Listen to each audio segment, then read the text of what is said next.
বন্ধুরা তঙ্গর কি খবর? তো আমি আজকে নিয়ে এলাম খুবই সুন্দর একটা রেসিপি, মাত্র ৫ টাকার রেসিপি। আর এই ৫ টাকার রেসিপি খায় তোমরা ফিদা হয়ে যাবা। তো যাই হোক, আমি এই ৫ টাকা দিয়ে কিরম করে রেসিপিটি বানাইলাম সম্পূর্ণ তোমার হাতে শেয়ার করবো।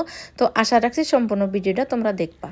তো বন্ধুরা ৫ টাকার রেসিপি বানাতে লাগবো ৫ টাকা। তো ৫ টাকা দিয়ে আমি হ্যাপি হ্যাপি বিস্কুট নিয়ে এসেছি। তো হ্যাপি হ্যাপি বিস্কুটটা এই জন্য আনছি, এটা কালা রঙের একটা সুন্দর রেসিপি বানাবো তার জন্য। তো তোমরা চাইলে যে কোনো বিস্কুট নেওয়া পারো হ্যাপি হ্যাপি বিস্কুটের বদলে। আমি এখানে মোট ৪ প্যাকেট বিস্কুট নিয়েছি, আমি অনেক গোনা বানাবো তার জন্যে।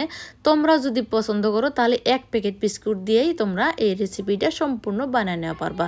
তো যাই বিস্কুটগুলো আমি প্যাকেটের থেকে সারাই নিতেছি, সম্পূর্ণ বিস্কুটগুলো সারান হয়ে গেছে গা। এখন আমি এটা কি করবো, বিস্কুটগুলো আমি ভালো করে পাউডার বানায় নেব।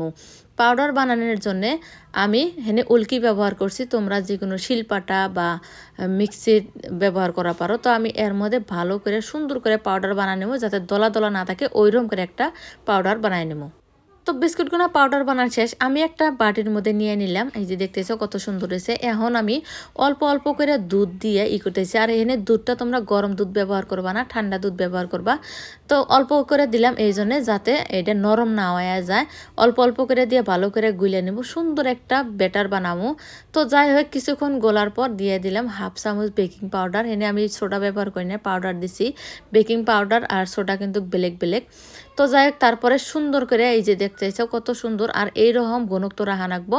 তো ওইটা সম্পূর্ণ হয়ে গেছে। আমি তাওয়ার মধ্যে অল্প তেল দিয়েছিলাম আর এটা মিডিয়াম হিট করে নিছি তাওয়াটা। এখন দিয়ে দিলাম আমি এই যে বিস্কুটের যে গোলাটা আছে, গোলাটা কিছুক্ষণ পর এই যে এরকম হয়ে গেছে। এটা অতি বেশি টাইম লাগে না, খুব তাড়াতাড়ি হয়ে যায়।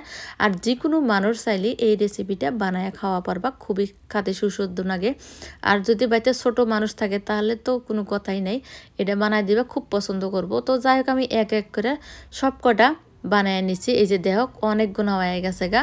আর রংটাও কিন্তু খুবই সুন্দর হয়েছে। এখানে আমি কোনো ফুড কালার ব্যবহার করি নাই, সম্পূর্ণ বিস্কুটের কালার দিয়ে বানাইছি। তো এই যে দেখতেছো খুবই সফট, খুবই নরম তুলতুলা হয়ে গেছে গা। তোমরা চাইলে এটা চায়ের হাতে রাখা পারো। তো বন্ধুরা, আমার ভিডিওটা আজকে হেনে এসে যদি ভালো লাগে লাইক শেয়ার কমেন্ট করে দিও।